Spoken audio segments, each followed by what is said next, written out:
कल यानी बुधवार को दिल्ली में विधानसभा चुनाव के लिए मतदान होगा। एक दिन पहले यानी सोमवार को चुनाव प्रचार का शोर भी थम गया था।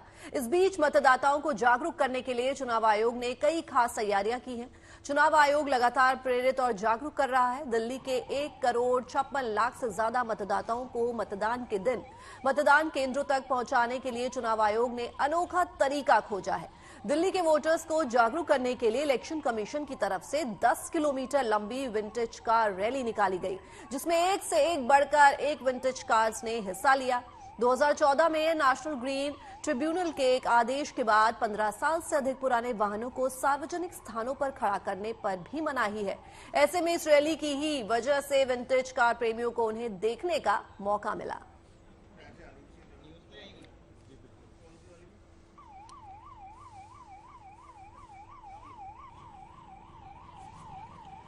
तो आप देख सकते हैं दिल्ली में किस तरह से चुनाव की तैयारियां जोरों शोरों पर हो रही हैं और इसी बीच दिल्ली वासियों के लिए एक तोहफा भी निकलकर सामने आया। उन्हें विंटेज कार देखने का मौका मिलेगा। आप देखिए किस तरह से एक एक करके सारी विंटेज कार जो हैं वो लाइन से लगाई गई हैं और दिल्ली वासियों के लिए ये किसी तोहफे से कम नहीं।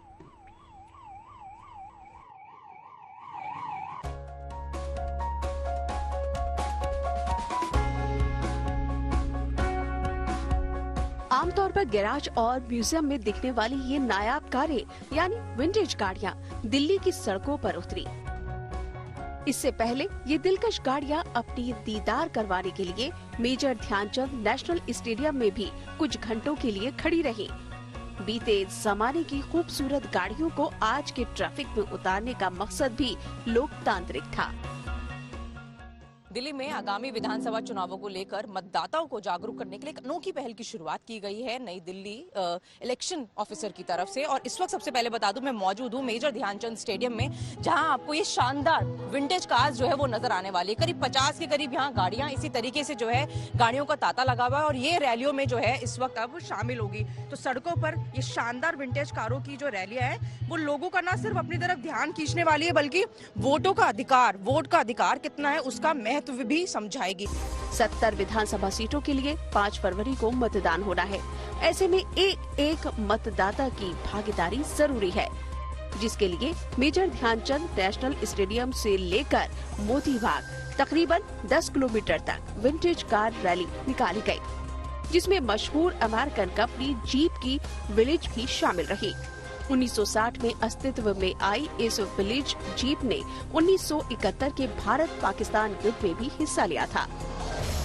तो ये मेरी विलेज जीप है जो कि 1960 की बनी हुई है और ये लेफ्ट हैंड ड्राइव है और 4x4 है। ऑफ रोडिंग के लिए इससे अच्छी जीप आपको नहीं मिलेगी। इसने 1971 के इंडिया पाकिस्तान वॉर में भी पार्टिसिपेट किया था इंडियन आर्मी की तरफ से और दुश्मनों के छक्के छुड़ाए थे। जब भी इस तरह के आयोजन किए जाते हैं भारत सरकार या दिल्ली सरकार की तरफ से, तो हम लोगों को बड़ी खुशी होती है कि हमारी जो सरकारें हैं हमारी विंटेज गाड़ियों के बारे में काफ़ी सोचती हैं। और हम आम आदमी को जो है जैसे आज ये आयोजन किया गया है 5 फरवरी के इलेक्शन के लिए, तो काफ़ी परसेंटेज ऑफ वोटिंग इस विंटेज कार रैली के द्वारा जो है लोगों में जागरूकता आएगी और लोग बढ़ चढ़ के इस इलेक्शन में जो है हिस्सा लेंगे। एक से बढ़कर एक विंटेज कार में 1934 की रोल्स रॉयस 20x25 भी शामिल रही। 1929 से 1936 के बीच बनने वाली ये मॉडल दुनिया की सबसे ज्यादा बिकने वाली रोल्स रॉयस मॉडल थी। It's really a pleasure to getting to drive these cars, and this, as you see, is a 1934 Rolls-Royce. It's imported from England last year. It's 91 years old, and in Delhi we are not allowed to drive these cars. So we are grateful to the Election Commission that because of this awareness drive, we are able to drive them all over Delhi. इस बार दिल्ली में 1,56,00,000 से ज्यादा मतदाता हैं। चुनाव आयोग चुनाव प्रक्रिया को लेकर इनमें जागरूकता और प्रोत्साहन को बढ़ावा देने में जुटा हुआ है, ताकि 5 फरवरी को वो अपने घरों से बाहर निकलकर वोट करें। हमें अच्छा लग रहा है और हम इनोवेटिव वेज से सोचते रहते हैं सारा दिन कि किस तरह से वोटर्स के पास पहुंचा जाए, ज्यादा से ज्यादा लोगों तक मैसेज कैसे पहुंचा जाए।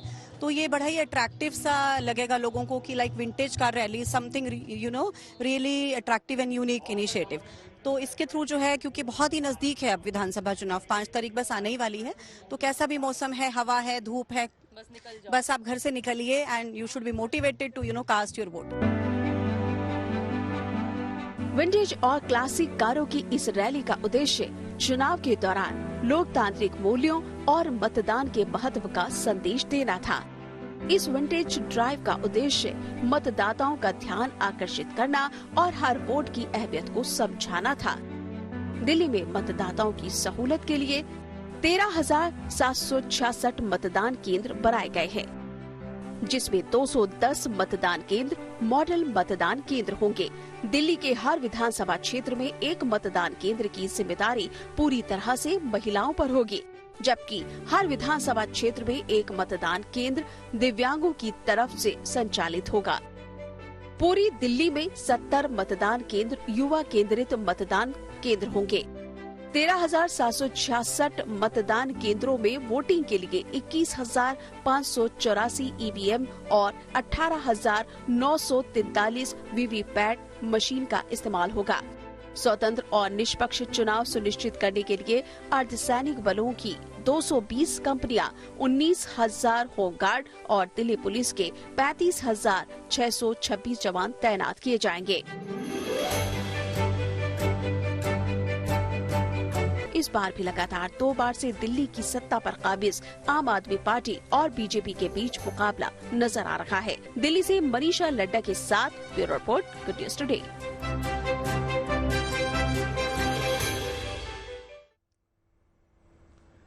कल यानी 5 फरवरी को दिल्ली में विधानसभा चुनाव के लिए मतदान है और मौसम ने भी करवट ले ली है। मौसम विभाग ने कल सुबह के लिए बूंदाबांदी और फिर हल्की बारिश का अलर्ट जारी कर दिया है। दरअसल एक वेस्टर्न डिस्टर्बेंस यानी पश्चिमी विक्षोभ एक्टिव हो गया है, जिसका असर आज सुबह दिल्ली के आसमान में भी नजर आ रहा है। आज हल्की बारिश ने दिल्ली के मौसम को बदल दिया है, लेकिन इसका असर बुधवार यानी 5 फरवरी की शाम तक रहने का अंदेशा है। न सिर्फ दिल्ली बल्कि ये तमाम उत्तरी भारत के राज्यों, जिसमें उत्तराखंड भी शामिल है, वहां पर भी बारिश और बर्फबारी की संभावना जताई जा रही है, यानी बारिश हो सकती है। मौसम ने एक बार फिर से करवट ली है। खास तौर से दिल्ली और आसपास के इलाकों में बादल ने रात भर डेरा जमाए रखा। कई जगहों पर रुक रुक कर बारिश हुई। इस वक्त हम लोग मौजूद हैं तुगलकाबाद इलाके में और यहाँ पर आप देख सकते हैं कि आसमान में बादल नजर आएंगे और जो अनुमान है कि दिन में भी दिल्ली और आसपास के इलाकों में रुक रुक कर कुछ जगहों पर बारिश होगी। नतीजा ये हुआ कि रात के वक्त तापमान जो 14-15 डिग्री तक पहुंच गया था, वो घट करके 11 डिग्री पे आ गया और जो दिन का तापमान है जो 26 डिग्री तक पहुंच गया था, वो आज 22 डिग्री तक जाएगा। यानी कि ठंड ने एक बार फिर से दस्तक दी है। ठंड जाने से पहले जो मौसम ने ये करवट ली है, जो ये बदलाव हुआ है, ये अगले 1 से 2 दिनों तक इसी तरीके से मौसम बना रहेगा। 1 से 2 दिनों के बाद जब मौसम साफ हो जाएगा तो एक बार फिर से तापमान 2 से 3 डिग्री के आसपास बढ़ने की उम्मीद है। कैमरामैन लोकेंद्र पांडे के साथ हिमांशु मिश्रा, दिल्ली। तो प्रयागराज में सनातन का सबसे बड़ा मेला महाकुंभ चल रहा है। आज संगम में सुबह से स्नान के लिए भक्तों के पहुंचने का सिलसिला जारी है। श्रद्धालु स्नान, दान और ईश्वर को नमन करते दिख जाएंगे। एक दिन पहले वसंत पंचमी पर प्रयागराज में अंतिम अमृत स्नान हुआ। वसंत पंचमी के शुभ अवसर पर करीब 2,33,00,000 भक्तों ने संगम में डुबकी लगाई। ये भी कहा जा रहा है कि करीब 30 देशों से भक्त महाकुंभ का हिस्सा बनने पहुंचे हैं। खास बात यह है कि मेला क्षेत्र में श्रद्धालु जहां नियम कायदों का पालन करते दिखे, वहीं प्रशासन भी ज्यादा चुस्त दुरुस्त और सजग दिखा। अभी माघ पूर्णिमा और शिवरात्रि पर भी 2 महास्नान होने हैं, यानी तप, दान और स्नान का ये सिलसिला महाशिवरात्रि तक यूं ही चलता रहेगा।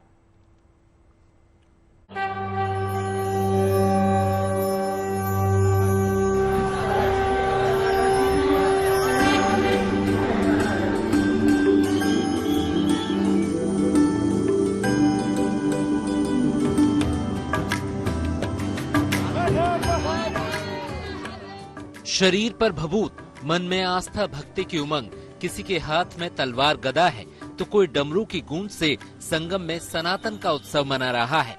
कोई हर हर महादेव का जय घोष कर रहा है तो कोई हर हर गंगे की भक्ति में लीन है। तीर्थराज प्रयाग में चल रहा आस्था का ये सबसे बड़ा मेला पूरी दुनिया को लुभा रहा है। अब तक 37 करोड़ से ज्यादा भक्त संगम में आस्था की डुबकी लगा चुके हैं। कोई त्रिवेंद्रम से आ रहा है तो कोई भुवनेश्वर से, कोई जालंधर से तो कोई अमृतसर से, कोई नागालैंड से आया है तो कोई मणिपुर से। देश दुनिया का ऐसा कोई कोना नहीं जहां कुंभ की कीर्ति ना पहुंच रही हो, जहां भारतीय सनातनी संस्कृति का वैभव ना पहुंच रहा हो। से कोई ऐसा नहीं कि कोई अपने को चीट करे, प्रशासन नहीं होगा, बढ़िया है, बहुत बहुत आप लोगों को जाने में कोई तकलीफ नहीं, कोई दिक्कत नहीं। कैसा लग रहा है यहाँ पर? अच्छा लग रहा है, बहुत अच्छा लग रहा है। व्यवस्थाएं कैसी हैं? देवस्थान सबको अच्छा है। दिल्ली से आए, कैसा लग रहा है यहाँ पर? बहुत बढ़िया योगी जी ने बहुत अच्छा तो एकदम क्या है संगम का संगम, हाँ जी बिल्कुल, संगम जल लेके जा रहे हैं। माँ बाप नहीं चल सकते, उनके लिए तो जो आप यहाँ नहीं आ पाते उनको मिल जाएगा वहाँ पे। बीते कुछ दिनों से प्रशासन ने नियम प्रोटोकॉल्स में जो बदलाव किए हैं, उसका असर दिखाई दे रहा है और श्रद्धालु सहजता से महाकुंभ का आध्यात्मिक लाभ ले पा रहे हैं। महाकुंभ का लाभ ज्यादा से ज्यादा श्रद्धालुओं को मिले, इसके लिए भी विशेष इंतजाम किए जा रहे हैं। कुंभ क्षेत्र में सीनियर सिटीजन्स के लिए 100 बेड का आश्रम तैयार किया गया है। प्रशासन का दावा है कि अभी तक 500 से ज्यादा बुजुर्ग इस सुविधा का लाभ उठा चुके हैं। 26 फरवरी तक सरकार 2000 बुजुर्गों के अमृत स्नान की व्यवस्था करेगी। प्रयागराज से श्वेता झा, संजय शर्मा और समर्थ श्रीवास्तव के साथ bureau report, good news today. और अब से कुछ देर बाद भूटान नरेश जिग्मे खेसर नामग्याल वांगचुक के साथ यूपी के सीएम योगी आदित्यनाथ प्रयागराज के महाकुंभ नगर पहुंच रहे हैं और महाकुंभ की दिव्यता को, भव्यता को अनुभव करेंगे, देखेंगे।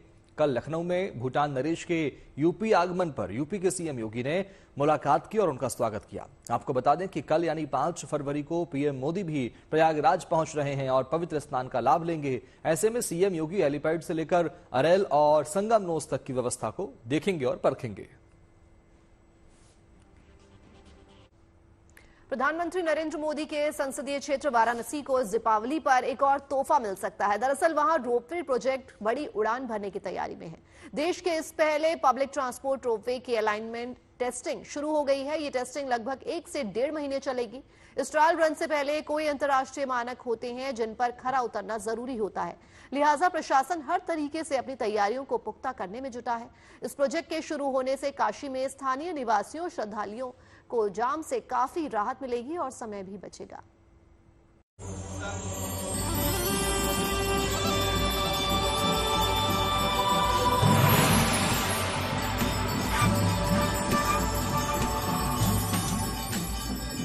जैसे ही बाबा विश्वनाथ की नगरी काशी के आसमान पर रोपवे पर यह गंडोला आगे बढ़ता दिखाई दिया, बनारस के लोगों और भोले के भक्तों के सपनों को मानो नए पंख लग गए। जाम से जूझती वाराणसी को जल्द ये सौगात मिलने जा रही है। दरअसल देश के पहले पब्लिक ट्रांसपोर्ट रोपवे की अलाइनमेंट टेस्टिंग काशी में शुरू हो चुकी है। कुल 5 में से 2 स्टेशन काशी विद्यापीठ और रथ यात्रा के बीच केबल बिछ चुकी है और उस पर गंडोला चलाकर अलाइनमेंट टेस्टिंग की जा रही है। ये टेस्ट लगभग 1 से 1.5 महीना चलेगा। तो ट्रायल टेस्टिंग से पहले गोंडोला के माध्यम से जो वायर्स हैं, जो हमारी टावर्स लगी हैं, उनकी अलाइनमेंट और साथ ही साथ जो स्टेशन के ऊपर जो स्टेशन की मशीनें होती हैं उन सबकी अलाइनमेंट, साथ ही साथ उनको चलाने की स्पीड, जो गति होती है, मुड़ने के जो एंगल होते हैं, काफी इसमें टेक्निकल पैरामीटर होते हैं जो इंटरनेशनल स्टैंडर्ड्स पे जिनको खरा उतरना आवश्यक होता है। उसी का हमारा जो बिल्कुल इनिशियल फर्स्ट फेज है वो अलाइनमेंट टेस्टिंग का चालू हुआ है और जल्दी ही 1-1.5 महीने का जब समय आएगा तो उसमें पूरा लोड रख के इसका ट्रायल फेज भी शुरू होगा। इस ड्रीम प्रोजेक्ट पर प्रधानमंत्री की भी निगाहें हैं। 2 साल पहले उन्होंने ही इस रोपवे की आधारशिला रखी थी। इसकी लागत लगभग 644 करोड़ रुपए से ज्यादा की है। 3.7 किलोमीटर लंबा रोपवे वाराणसी के कैंट रेलवे स्टेशन से शुरू होकर गौदोलिया चौराहे तक जाएगा। इस सफर में सिर्फ 16 मिनट ही लगेंगे। इस ट्रॉली में 10 लोग एक साथ सवार हो सकेंगे। 1 घंटे में दोनों तरफ से 600 ट्रॉलियां गुजर जाएंगी। इसका मतलब है कि हर मिनट दोनों तरफ से 10 ट्रॉलियां गुजरेंगी। जो 5 रोपवे स्टेशन होंगे उनमें कैंट रेलवे स्टेशन, काशी विद्यापीठ, रथ यात्रा, गिरजाघर और गौदोलिया चौराहा शामिल है। माना जा रहा है कि रोपवे इस साल नवंबर तक बनकर तैयार हो जाएगा और इससे न सिर्फ काशी वासियों को बल्कि यहां आने वाले बाबा विश्वनाथ के भक्तों को भी बड़ी सुविधा मिलेगी। वाराणसी से रोशन जायसवाल के साथ bureau report, good news today. भारतीय महिला टीम की उपकप्तान स्मृति मंधाना का मानना है कि विमेन प्रीमियर लीग ने महिला क्रिकेटर्स को लेकर नजरिया बदला है। WPL का तीसरा एडिशन 14 फरवरी से शुरू होगा और स्मृति मंधाना टूर्नामेंट में defending champion royal Challengers Bengaluru की कप्तान भी हैं। भारतीय क्रिकेट और WPL में अपनी भूमिका को लेकर स्मृति मंधाना ने गुड न्यूज टुडे से खास बातचीत की। हाल ही में स्मृति मंधाना को 2024 के लिए ICC महिला one day cricketer of the year का खिताब भी दिया गया है। इस साथ इस वक्त है स्मृति मंधाना और WPL की बात करें तो आपकी टीम डिफेंडिंग चैंपियन होगी। इस बार क्या होप्स हैं? आई थिंक लास्ट ईयर जो चीज़ हमारे लिए काम करी थी कि कुछ बात नहीं करी हमने कि क्या होने वाला है, क्या होप्स है या क्या करेंगे। आई थिंक मैं हमेशा यही मानती हूँ कि आप छोटी छोटी चीज़ें राइट करो एज अ टीम और वो सब चीज़ें राइट करते हैं तो I think things happen, magic happens on the field. Indian team की अगर बात करें, क्योंकि RCB को आपने लीड करा है और टाइटल भी जिताया है, तो आप देख रहे हैं मूविंग फॉरवर्ड इंडियन टीम का कप्तान बनना है, उस तरह से आपकी सोच है? I think at this moment I focus कि RCB को क्या चाहिए मेरे से और क्योंकि अभी WPL आ रहा है और जैसे मैंने कहा अभी फर्स्ट आंसर में कि मैं वो पर्सन नहीं हूँ कि बहुत आगे का ये सोचती हूँ या बात करती हूँ। आई थिंक जो भी चीज़ें हैं वो हमारे हाथ में जो है, जो एक एक चीज़ें राइट करनी है और मैं उसी पे फोकस करूंगी and rest whatever whenever happens it will happen. लेकिन साल की शुरुआत आपकी बहुत राइट हुई है जहां पर आपको इतने सारे अवार्ड्स मिले हैं, क्रिकेटर ऑफ द ईयर का अवार्ड, नमन अवार्ड, तो कैसा फील होता है? मतलब इतनी अचीवमेंट्स होती हैं तो with time how do you feel about that? I think with time you come to a place where you just feel that अच्छा है कि मैंने कंट्रीब्यूट करा टीम के लिए and awards are just the reflection of that. So I think definitely जब first time मिला था तब काफ़ी था कि अरे वाह ये करा मैंने, वो करा, but eventually when you grow up and you realise कि the only thing which gives you happiness is team winning and if I could contribute in that, so if you get an award for the performances the whole year, I think then you get a sense of happiness that ठीक है you could आप support कर पाए team को। Women cricket ने जितना grow करा है और हम बात करें ICC टूर्नामेंट्स की तो मतलब वहाँ पर T20 वर्ल्ड कप रहा, एशिया कप रहा, कुछ वो बैरियर रह जाता है कि टीम जीत नहीं पाती है, बल्कि कैपेबिलिटीज सारी हैं, लेकिन वो क्या कमी रह जाती है आपके हिसाब से? हाँ, आई थिंक लास्ट ईयर हमारे लिए वर्ल्ड कप और एशिया कप दोनों चीज़ें बहुत डिसअपॉइंटिंग थी और उस चीज़ को मैं बिल्कुल ही डिफेंड नहीं करूँगी क्योंकि आई थिंक जो क्रिकेट हमको खेलना था हम लोग वहाँ पे जाके नहीं खेल पाए and I think only way I think is to go back और वो खुद से हार्ड रहना पड़ेगा कि क्या चीज़ें गलत हुई है। तो या आई थिंक इंडिविजुअली उस चीज़ों ने मुझे बहुत सिखाया और मैंने बहुत चीज़ें उस चीज़ से सीख के ट्राई करी है एंड आई थिंक सारी टीम को आई थिंक वो चीज़ काफ़ी हर्ट करी है और आई थिंक वो एक हर्ट रहता है ना, जो चीज़ अपन नहीं कर पाते हो टीम के लिए और वो चीज़ वो हर्ट हमेशा आपको अच्छी चीज़ें कराता है। So I think the only way forward is last year जो हुआ उस चीज़ से you feel that and try and come back. Thank you so much Smriti हमारे साथ जुड़ने के लिए। उम्मीद यही है कि जिस तरह से आपने पिछली बार टाइटल जीता था, इस बार भी WPL में RCB ही टाइटल जीते। Thank you so much. जाने माने सिंगर सोनू निगम ने राष्ट्रपति से मुलाकात की है। इसके बाद उन्होंने राष्ट्रपति भवन दिवस के अवसर पर ओपन एयर थिएटर में प्रस्तुति दी। इस मौके पर सोनू के सुरों ने समा बांध दिया। आपको बता दें कि सोनू निगम उस हालात में राष्ट्रपति भवन में प्रस्तुति दी जब दिल्ली आने से पहले पुणे में उनको अचानक पीठ में चोट लग गई थी। उन्होंने इस बात को भी शेयर किया कि वो कितने अस्वस्थ हैं, लेकिन वो राष्ट्रपति मुर्मू के सामने प्रदर्शन करने का सम्मान से नहीं चूक सकते थे। ऐसे में आप भी सुनिए सोनू के सुरीले गीतों की एक झलक। कैसे है एक आंधी, इश्क है एक तूफान, इश्क के आगे बेबस है दुनिया में हर इंसान, इश्क में सब दीवाने हैं, इश्क में सब है, इश्क में सब कुछ मुश्किल है, इश्क में सब आसान। देखो तेरी ये नजारे, ये दीवाने, ये परवाने हैं, इश्क में कैसे तुमसे मिलकर दिल का है जो हाल कहे, हो गया है कैसा ये कमाल क्या कहे, तुमसे मिलकर दिल का है जो हाल क्या कहे, हो गया है कैसा ये कमाल क्या कहे।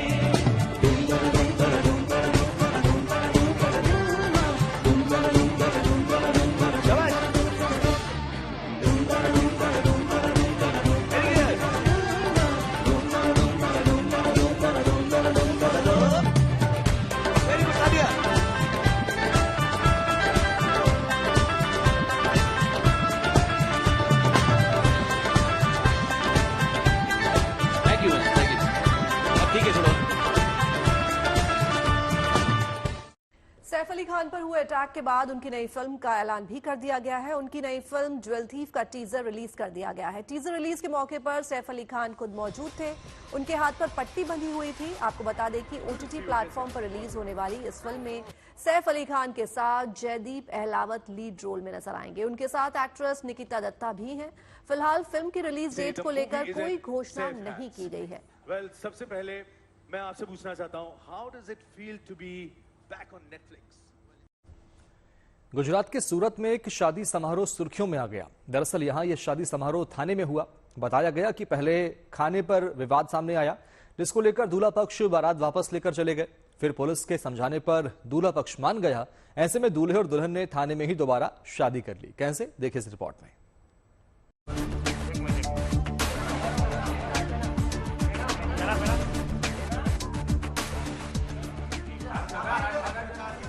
दूल्हे ने दुल्हन के गले में ये वरमाला ससुराल या मैरिज हॉल में नहीं बल्कि थाने में डाली और वहीं से दुल्हन की विदाई भी हुई। ये सूरत का वराछा पुलिस स्टेशन है, जहां हुई शादी की चर्चा दूर दूर तक है। खास बात यह है कि शादी में पुलिस की भी अहम भूमिका रही। उसने जिस तरीके से रास्ता निकाला उसकी भी लोग काफी तारीफ कर रहे हैं। पुलिस वाले भैया सब गए, उनके रूम पर लड़का के लेके आया।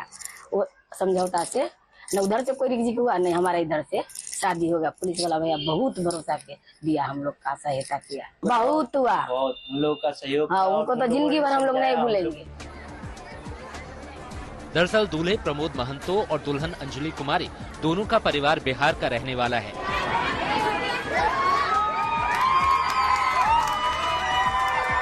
दो दिन पहले इनकी शादी अधूरी रह गई थी। इस दौरान वरमाला पहनाने की रस्म पूरी हुई, लेकिन इसी बीच शादी समारोह में बारातियों के लिए खाना कम पड़ गया और फिर खाना बनाने में समय लग रहा था। लिहाजा इस बात को लेकर वर और वधू पक्ष के मेहमानों में तनातनी हो गई और फिर वर पक्ष वाले बारात लेकर चले गए। इसके बाद लड़की पक्ष ने पुलिस से मामले को सुलझाने की गुहार लगाई। हम लोग और शादी मतलब 7 बजे के करीब रखे हुए थे, तो सभी इधर से भी रिश्तेदार गए थे और उधर से भी रिश्तेदार आए हुए थे। तो काफ़ी ज़्यादा रिश्तेदार ज़्यादा थे और भीड़ भी था। तो कुछ खाना का कुछ मैटर हुआ, लेट थोड़ा बनने वाला था खाना। तो खाना बनने वाला था तो रिश्तेदार लोग आपस में उलझ गए और उन लोगों का झगड़ा हो गया। तो झगड़ा धीरे धीरे बात बहुत ज़्यादा बढ़ गया। तो हम लोग लास्ट में ऐसा सिचुएशन आया कि सब लोग खाली करके चले गए। तो खाली करके चले जाने के बाद हम लोग भी रूम पे आ गए और वो लोग भी रूम पर चले गए। उसके बाद हम लोग पुलिस स्टेशन गए। जब लड़के पक्ष ने पूरी बात पुलिस अधिकारियों को बताई तो उन्होंने मदद का भरोसा दिया। फिर पुलिस ने दूल्हे पक्ष को थाने में समझाया, जहां दूल्हे और दुल्हन ने एक दूसरे को दोबारा वरमालाएं पहनाई और फिर दूल्हा थाने से दुल्हन को लेकर अपने घर चला गया। एक लड़की आई जिसने बोला कि उसे शादी करनी है, पर दोनों परिवार पक्ष के बीच में लड़ाई हो गई खाने को लेकर। इशू ये था कि खाना कम पड़ने के कारण दोनों परिवार, वर और वधू के परिवार के बीच में लड़ाई हो गई और दोनों ने शादी के लिए मना कर दिया, परिवार वालों ने। तो लड़की आई और ये लड़की ऐसा बोली कि हम दोनों शादी करना चाहते हैं पर परिवार वाले शादी होने नहीं दे रहे। तो महिला की सांत्वना को ध्यान में रखते हुए हमने दोनों परिवार को समझाया। हम मौके पे गए और दोनों परिवार को समझाया और उसके बाद लड़की की रजूआत ये थी कि पुलिस स्टेशन में ही शादी करनी है उनको, क्योंकि वो अगर वहाँ जाएंगे तो वहाँ पे फिर से इशू कुछ बन सकता है। जाहिर है पुलिस ने सूझबूझ दिखाते हुए दो परिवारों को बिखरने से बचा लिया। उसकी इस नेक पहल से एक घर बसा और ये जोड़ा शादी के बंधन में बंध सका। संजय सिंह राठौड़, सूरत, गुड न्यूज टुडे। और अब आपको लेकर चलते हैं विदेश के बसंत महोत्सव में, जहां धूमधाम से बसंत का वेलकम किया गया। ये तस्वीरें ब्राजील और नीदरलैंड की हैं, जहां चीनी नववर्ष या कहें बसंत महोत्सव में भारी संख्या में लोग पहुंचे और बसंत का स्वागत किया। वहीं Moscow state institute of international relations में तीसरे स्प्रिंग फेस्टिवल समारोह का आयोजन किया गया, जिसमें चीन और रूस के छात्रों ने चीनी ड्रम, बैले और मार्शल आर्ट का प्रदर्शन किया।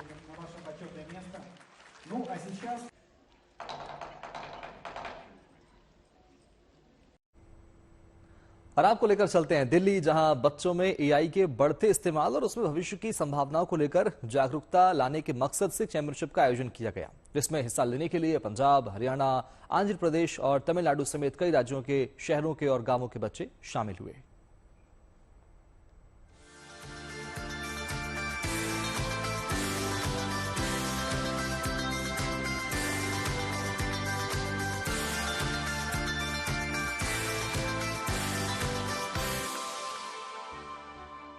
आत्मविश्वास से भरे ये बच्चे देश के अलग अलग राज्यों से, कोई छोटे शहर से तो कोई गांव से राजधानी दिल्ली पहुंचे हैं अपनी प्रतिभा और क्षमताओं को दुनिया के सामने रखने के लिए। दरअसल पढ़ेगा इंडिया तभी तो बढ़ेगा इंडिया की थीम पर एक नेशनल चैंपियनशिप का आयोजन किया गया, जिसमें स्पीकिंग, स्पेलिंग, कोडिंग से जुड़ी तमाम तरह की प्रतियोगिताएं आयोजित की गयी। इसमें देश भर के करीब 2 लाख बच्चे शामिल हुए और रीजनल राउंड और जोनल राउंड के बाद अब 50 बच्चे फाइनल राउंड के लिए दिल्ली पहुंचे हैं। खास बात यह है कि ये बच्चे एआई के इस्तेमाल और नई नई तकनीकों से भी खूब परिचित हैं। इनमें से कुछ बच्चे ऐसे भी हैं जिन्होंने खुद से कोड करके एप्स और वेबसाइट्स बनाए हैं, यानी नई नई तकनीक के साथ साथ आगे बढ़ रहे हैं। प्राइस से ज्यादा ये जो प्लेटफॉर्म है ना, आज हमने अंदर पूछा तो आधे से ज्यादा बच्चे दिल्ली पहली बार आए हैं, तो उनके लिए जो एक्सपोजर है वो बहुत इंपॉर्टेंट है। यहाँ पे वो आंध्र प्रदेश, तेलंगाना में छोटे छोटे शहर जैसे पिनेरी और जम्मू कश्मीर, यूपी, आसाम से लोग आए हैं, तो मतलब देश का हर राज्य आज यहाँ पे रिप्रेजेंटेड है। स्मॉल टाउन बच्चों, एआई, टेक, स्पीकिंग, जो बच्चों का जो कॉन्फिडेंस बढ़ता है ना, वो तब बढ़ता है जब उनको एक्सपोजर मिलता है। अब अगर कोई आदमी अपने घर से कभी बाहर निकला ही नहीं है तो उसे पता ही नहीं कि बाहर की दुनिया कैसी है। ऐसे प्लेटफॉर्म में आके आप पहली बार अलग अलग राज्यों के बच्चों से मिलते हैं तो उनको आपको पता चलता है कि दूसरी जगह में लाइफ कैसी है। ऐसे आप ग्रो करते हैं और एक्सपोजर से बढ़ते हैं। इन बच्चों के पास इन तकनीकों के इस्तेमाल को लेकर खूब सारी कहानियां भी हैं। तेलंगाना से आए सृष्टि अग्रवाल की कहानी का एक हीरो रोबोट है, जिसने एक लड़की को रोबोटिक इंजीनियर बना दिया। मियाँ और चिट्टी बहुत अच्छे दोस्त बन गए और ये चिट्टी ने मियाँ को बहुत मदद की एक रोबोटिक इंजीनियर बनाने में। उसको गाइड करे कि कैसे रोबोट्स तैयार करते, उसको कैसे बनाते। तो एक दिन वो फाइनली रोबोटिक इंजीनियर बन गई। तो तब उसने बहुत सारे रोबोट बनाए और उसने अपने आप से वादा लिया कि वो रोबोट को सिर्फ इन्वेंशंस बना रही है क्योंकि वो ग्रोथ और डेवलपमेंट चाहती है। ये बच्चे न सिर्फ तकनीक के इस्तेमाल से जिंदगी को आसान बनाने की बात करते हैं, बल्कि उसे मानवता से कैसे जोड़ा जाए इस पर भी काम कर रहे हैं। गोरखपुर से आए दक्ष तिवारी महज 11 साल के हैं। वो कहते हैं कि टेक्नोलॉजी का पॉजिटिव तरीके से इस्तेमाल करें तो वो समाज में बड़ा बदलाव ला सकती है। लखनऊ के ट्विस्ट गुप्ता मानते हैं कि शिक्षा के जरिए किसी भी मुकाम को हासिल किया जा सकता है।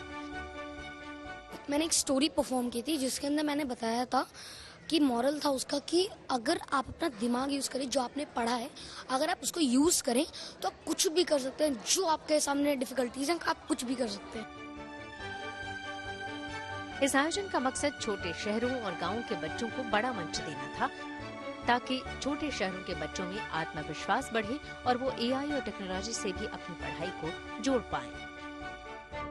इस चैंपियनशिप की खास बात यही है कि इसमें खासकर उन बच्चों को शामिल किया गया है देश के कोने कोने से, जो कि मेट्रो सिटीज के ना होकर किसी इंटीरियर एरियाज के हैं, किसी गांव देहात के हैं। और कोशिश ये है कि इन बच्चों को जो ग्रामीण इलाकों से आते हैं उन्हें एआई और टेक्नोलॉजी के लिहाज से तो आगे बढ़ाना ही है, साथ ही साथ उन्हें एक ऐसा स्टेज देना है जहां पर वो अपना कॉन्फिडेंस को और ज़्यादा आगे बढ़ा पाएं, ताकि आने वाली रेस में वो पीछे बिल्कुल भी ना रह पाएं मेट्रो सिटीज़ की बच्चों की तुलना में। कैमरामैन शैलेंद्र के साथ Manish Chaurasia, good news today, Delhi.